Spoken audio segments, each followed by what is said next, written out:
دیگر نظام ہائے حکومتوں کی، اور ان میں اس سے پچھلے سبق میں ہم نے برطانیہ کا نظام آئین سنا تھا، اور اس کے بعد پھر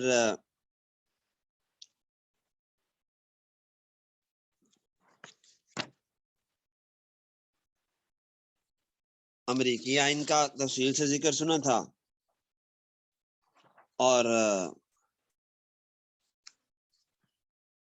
بات پہنچی تھی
فرانس کا آئین۔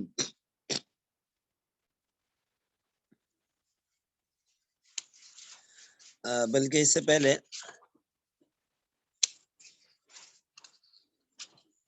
سوئٹزرلینڈ کا آئین۔ سوئٹزرلینڈ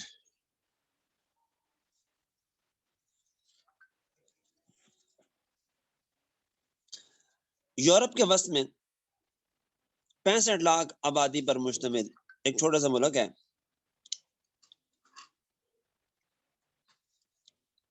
ابتداً اس میں چھوٹی چھوٹی مختلف ریاستیں تھیں،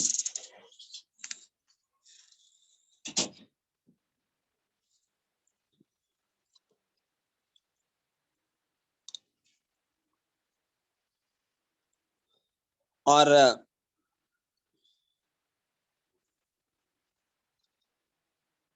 1291 میں 3 کینیڈنوں نے اپنے دفاع کے لیے ایک یونین بنائی۔ پھر 1573 تک 13 کینیڈین اس میں شامل ہو گئے، سب اپنے اندرونی معاملات میں آزاد اور مختار تھے۔ 1798 میں فرانس کے انقلاب میں فرانس کی فوجوں نے اس پہ قبضہ کر لیا۔ 1815 تک وہ قبضہ قائم رہا، پھر خانہ جنگی ہوتی رہی۔ 1848 میں پارلیمان نے ایک آئین تیار کیا، جس پہ 1874 میں مکمل نظر ثانی کی گئی،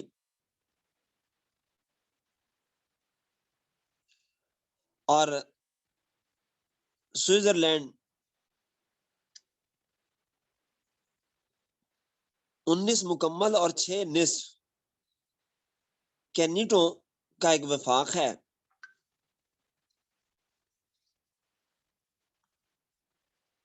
چار لسانی گروپ ہیں: جرمن، فرانسیسی، اطالوی، رومی۔ چاروں زبانوں کو قومی زبان کا درجہ حاصل ہے. دارالحکومت برن ہے، جیسے کہ آپ جغرافیہ میں پڑھ چکے ہیں. یہ یورپ کا قدیم جمہوری ملک ہے.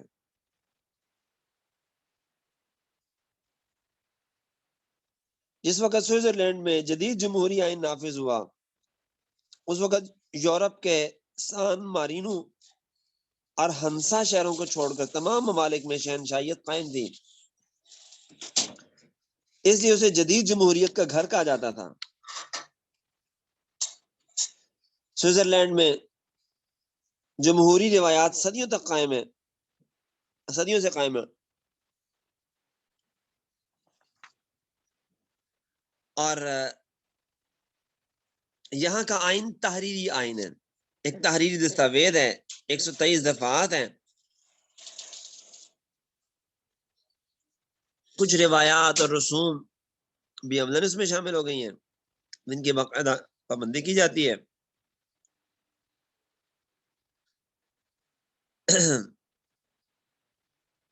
اسی طرح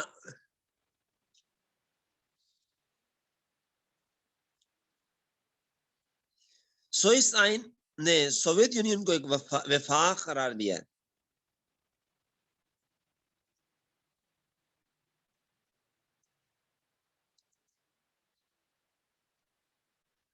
اور دستور میں ترمیم کے لیے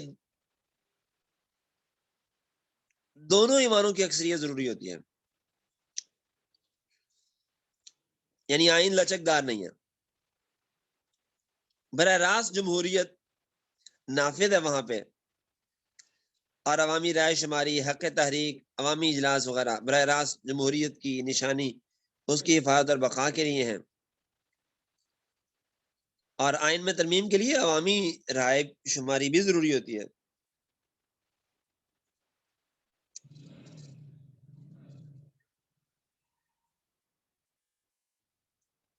اور سوئس پارلیمان کو وفاقی اسمبلی کہا جاتا ہے.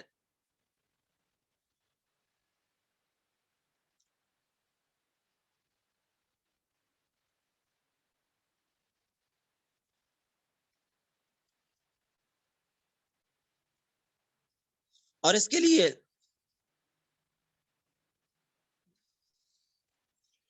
دو ایوانوں، ریاستی کونسل، قومی کونسل، دو ایوان ہیں. اس کے دونوں کی مدت کارکردگی 4 سال مقرر ہے.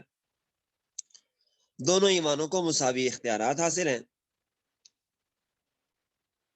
جبکہ دنیا کے اکثر ممالک میں ایوان بالا کو ایوان زیریں کے مقابلے میں کم اختیارات ہوتے ہیں. وفاقی اسمبلی کو وسیع اختیارات حاصل ہوتے ہیں. پھر ایک خصوصیت یہ ہے کہ آئین نے عاملہ کے اختیارات کسی فرد واحد کے ہاتھ نہیں سونپے، بلکہ 7 اراکین کی کونسل ہے، جسے وفاقی کونسل کہا جاتا ہے، اس کو اختیارات دیے ہیں. 7 کو مساوی اختیارات حاصل ہیں.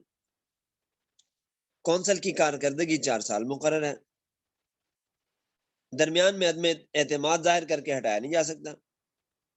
اگرچہ کونسل کو وفاقی اسمبلی منتخب کرتی ہے، لیکن یہ اسمبلی کے ممبر نہیں ہوتے، اس کے اجلاس میں شریک ہو سکتے ہیں. پھر بھی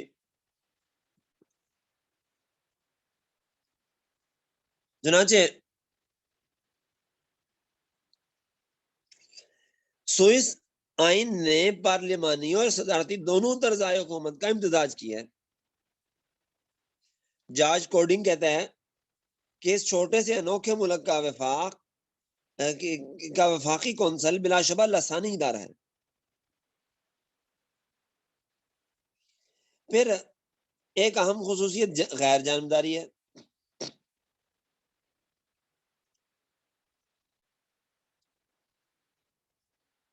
اس آئین کی غیر جانبدارانہ پالیسی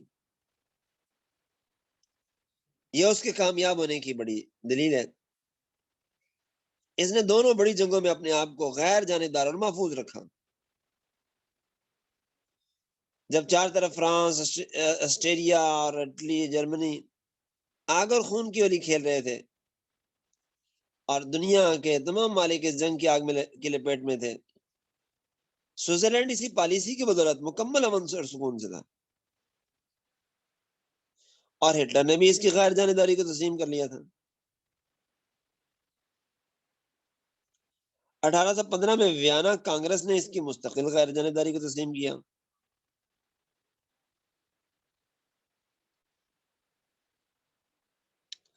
اور 1920 میں لیگ آف نیشنز نے بھی سوئٹزرلینڈ کی غیر جانبداری کو تسلیم کیا تھا اور جنیوا ہی اس کا مرکز قرار پایا تھا۔ یہی پالیسی ہے کہ اسے آج احترام حاصل ہے اس ملک کو۔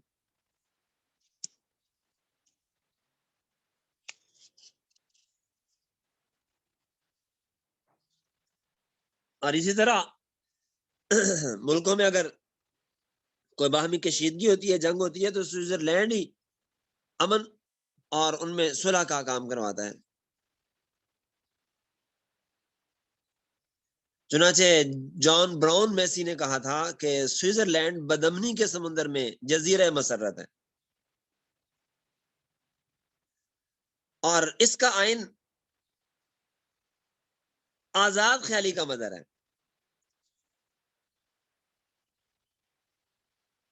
اس میں مذہبی امتیاز کی مخالفت کی گئی ہے، مذہب اور حکومت کو الگ کر کے غیر مذہبی سیکولر حکومت قائم کی گئی ہے۔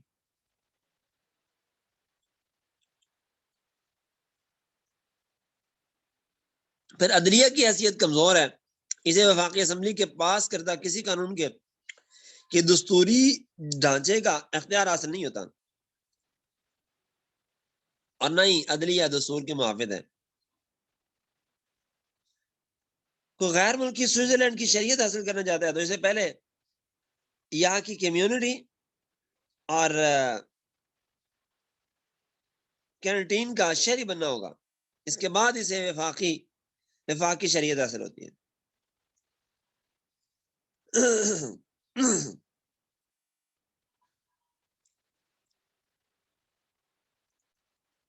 تو یہ سوئٹزرلینڈ کا آئین تھا۔ سوئٹزرلینڈ میں قدامت پسند کیتھولک، سوشل ڈیموکریٹس، انقلابی پارٹی، کسان پارٹی، آزاد خیال، آزاد پارٹی، کمیونسٹ پارٹی، جمہوری اور پروٹسٹنٹ پارٹی، یہ مختلف پارٹیاں جو سوئٹزرلینڈ کے اندر کام کرتی ہیں۔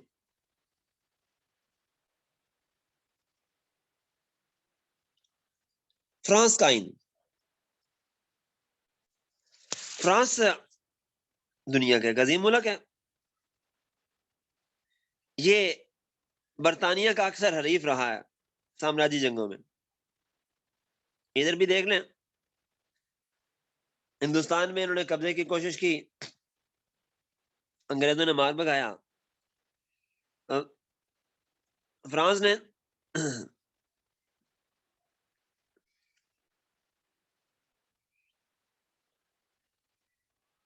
خلافت عثمانیہ کے علاقوں میں قبضہ کرنے کی کوشش کی۔ ادھر انگریز نے قبضہ کیا، ادھر انہوں نے قبضہ کیا۔ اور یہی وجہ تھی جو آپ پہلے پڑھ چکے ہیں استعمار کے حوالے سے، کہ جس وقت ہندوستان نے خلافت عثمانیہ سے انگریز کے خلاف مدد مانگی تو انہوں نے کہا کہ خبردار انگریز کے خلاف جنگ نہیں کرنی، ہمارا دشمن فرانس ہے، فرانس کے ساتھ جنگ کرو اور انگریز سے صلح کرو۔ جبکہ ادھر فرانس نے انگریزوں کے خلاف ہندوستان میں مدد کی حامی بھری تھی، اگرچہ آیا نہیں کیونکہ یہ دھوکے باز بے وفا ہوتے ہیں، آیا نہیں، لیکن حامی اس نے بھری تھی کہ میں آپ کا تعاون کروں گا۔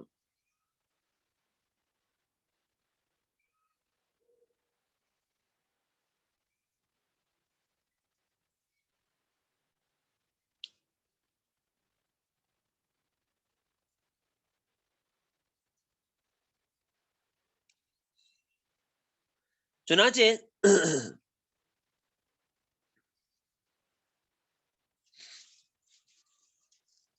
یہ دنیا کا طاقتور، دولت مند اور ترقی یافتہ ملک ہے. آج بھی دنیا کی 5 بڑی ایٹمی طاقتوں میں سے ایک ہے. سلامتی کونسل کا مستقل رکن ہے. ویٹو پاور بھی اسے حاصل ہے.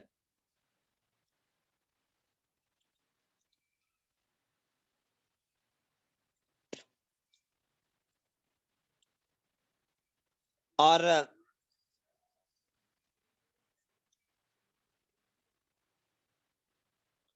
یورپ کی سیاست میں خصوصاً اور عالمی سیاست میں عموماً اہم کردار ادا کرتا ہے.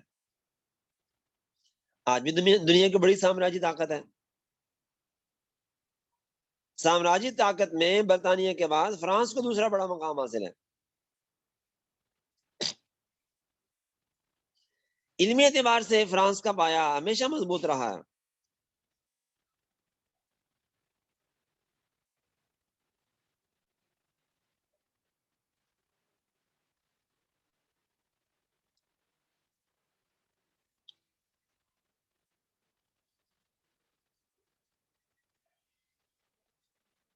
اور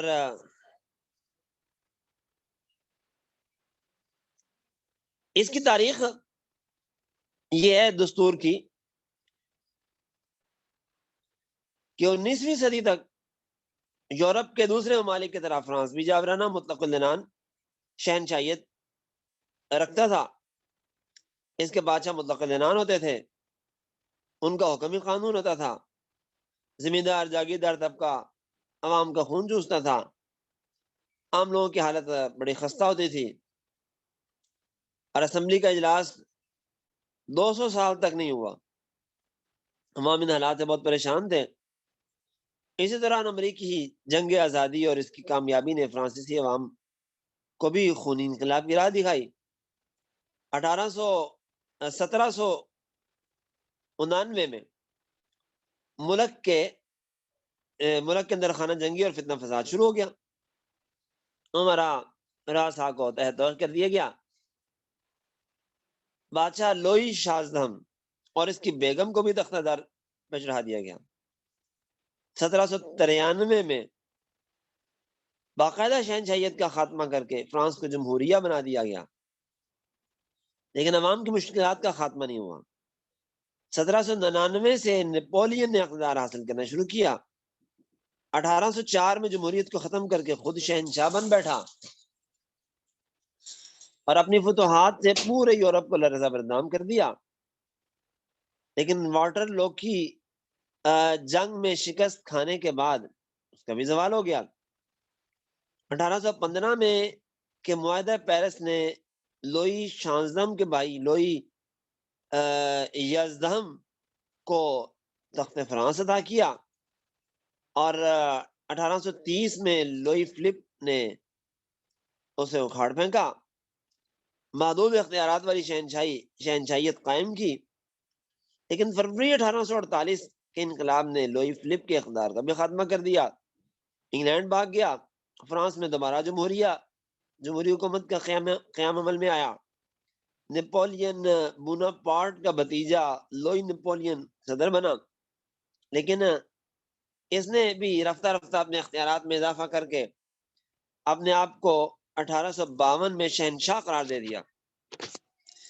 یہ بات جمہوریت کے خلاف تھی، لیکن اس نے اپنی شہنشاہیت کو کچھ فتوحات اور کچھ داخلی اصطلاحات کے ذریعے 18 سال تک قائم رکھا. 1870 میں جرمنی شکست کھا گیا اور 1870 میں اسے جرمن سے شکست کھا کے قید ہونے اور تخت سے ہاتھ دھونے پڑے. اور فرانس میں تیسری مرتبہ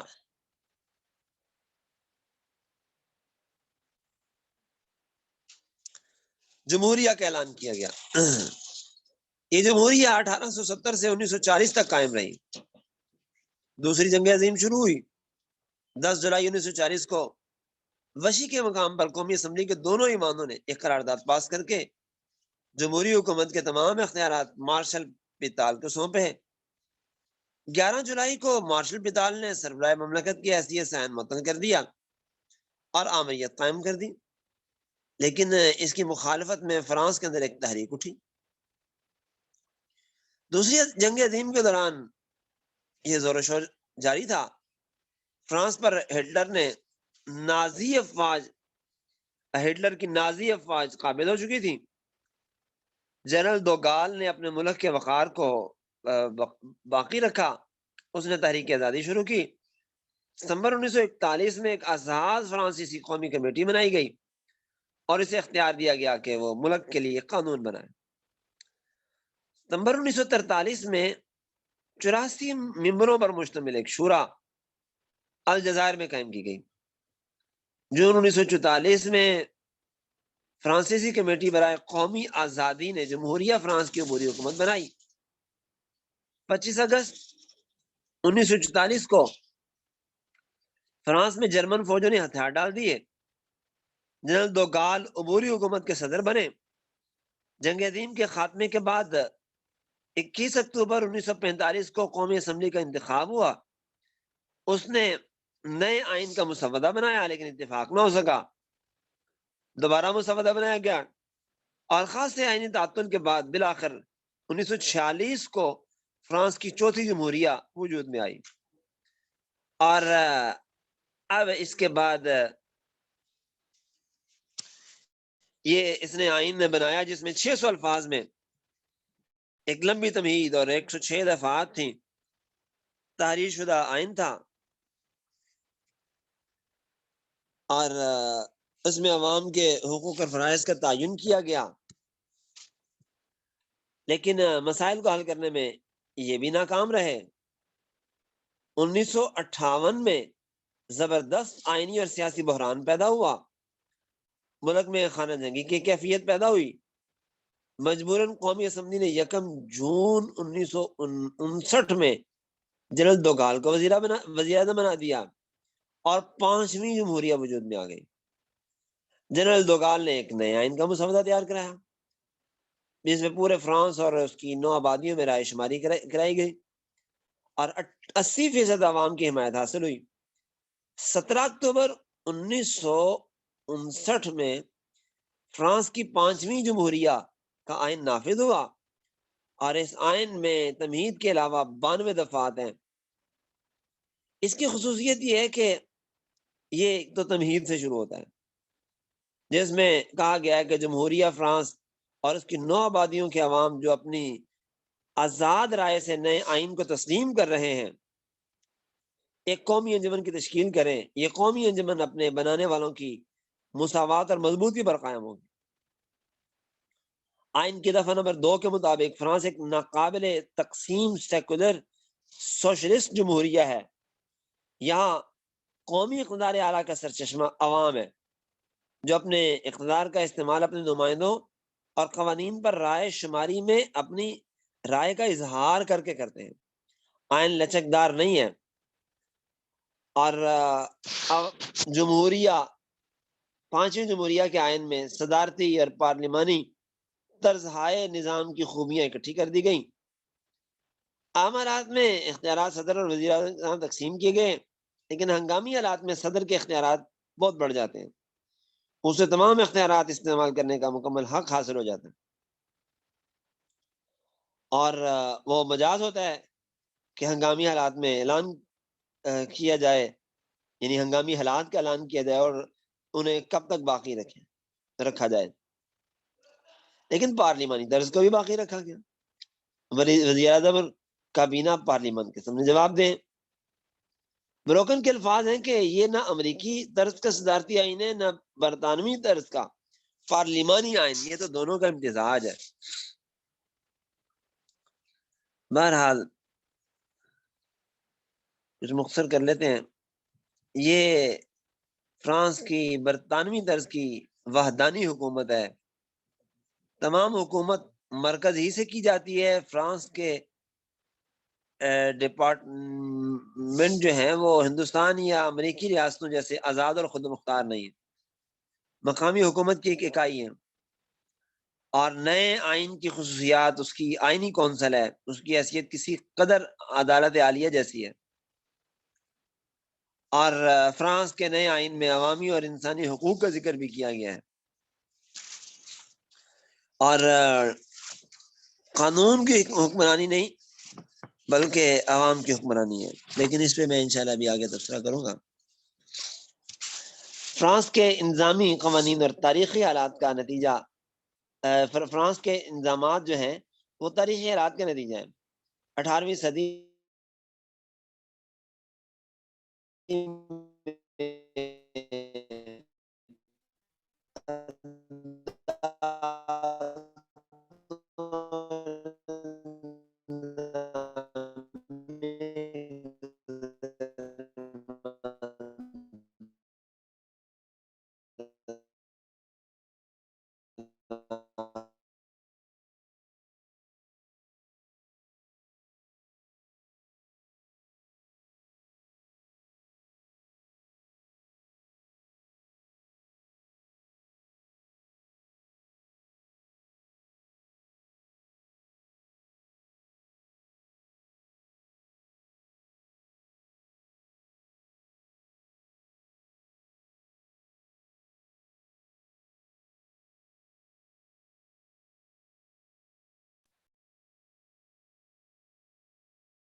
تو یہ کچھ تفصیل تھی۔ اب ایک ہے آگے جاپان کا آئین۔ جاپانی آئین بھی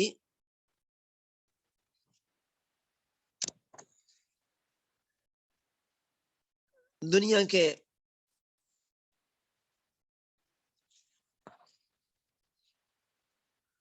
اہم آئینوں میں ہے، اور وجہ یہ ہے کہ جاپان دنیا کا ایک ترقی یافتہ ملک ہے، اور ایک دفعہ جنگ عظیم دوم میں مکمل کھنڈر ہو گیا تھا، بہت حد تک کھنڈر ہو گیا تھا، لیکن پھر دوبارہ ان لوگوں نے اپنی محنت اور جدوجہد سے اسے ایک ترقی یافتہ ملک بنا دیا ہے، اور یہ یورپ کی غلامی سے ہمیشہ بچا رہا ہے۔ اور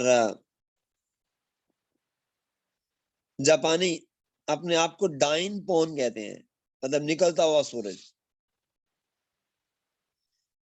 اور ایشیا میں سورج سب سے پہلے جاپان میں طلوع ہوتا ہے۔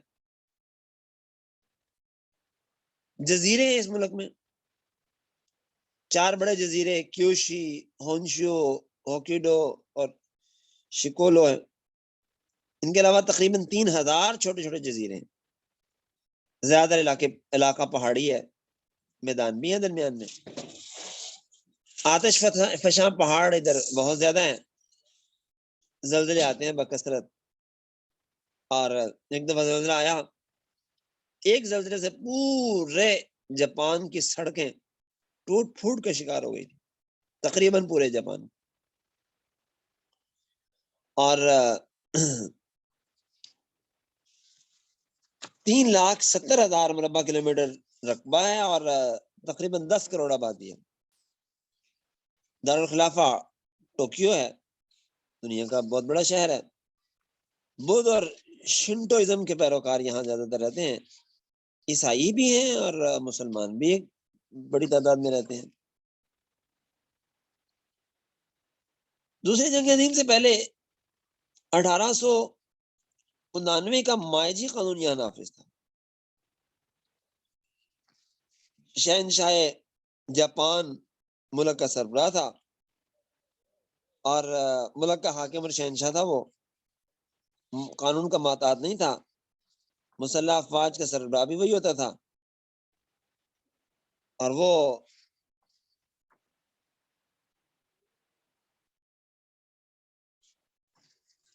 مشورہ کرتا تھا اپنے فوجیوں سے، اپنے جنرلوں سے، فوج کے سربراہان تھے۔ اور اس شورا میں، ایوان نمائندگان میں 450 ممبر ہوتے تھے، جنہیں 25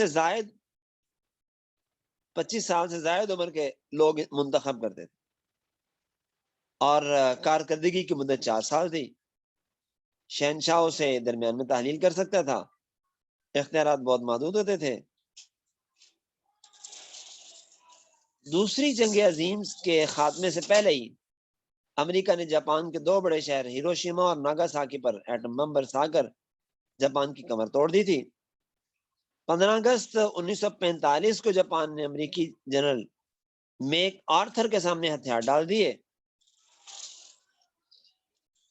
اور جنرل میک آرتھر نے جاپانی سرکار کو حکم دیا کہ اپنے آئین پر نظر ثانی کرے اور درج ذیل 5 جمہوری اصطلاحات وہاں پہ قائم کریں۔ عورتوں کو آزادی دے، مزدور اتحاد تحریک کو مضبوط کرے، اسکولوں کی تعلیم کو جمہوری بنائے۔ ایسے قوانین کا خاتمہ کرے جن سے لوگوں پر دہشت قائم ہوتی ہے، ملک کے معاشی ڈھانچے کو مضبوط بنائے۔ یہ آئین، نیا آئین نافذ کیا گیا 1947 میں، جس میں 103 دفعات تھی۔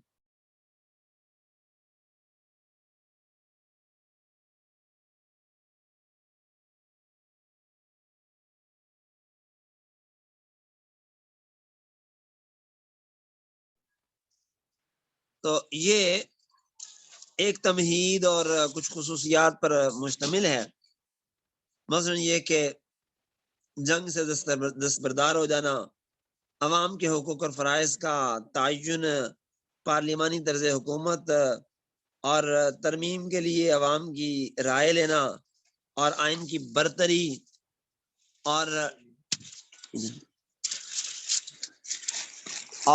اسی طرح کچھ اور خوبیاں تھیں اس ملک کی۔ تو یہ آئین تھا دنیا کے آئینوں میں۔ اب 2 آئین مختصر رہ گئے ہیں، ایک تو آسٹریلیا کا اور ایک کینیڈا کا۔ تو بس اسے انشاءاللہ مکمل کر کے پھر ہم آگے چلیں گے۔ آج اسی پہ اکتفا کرتے ہیں۔ حضرت مرحبا۔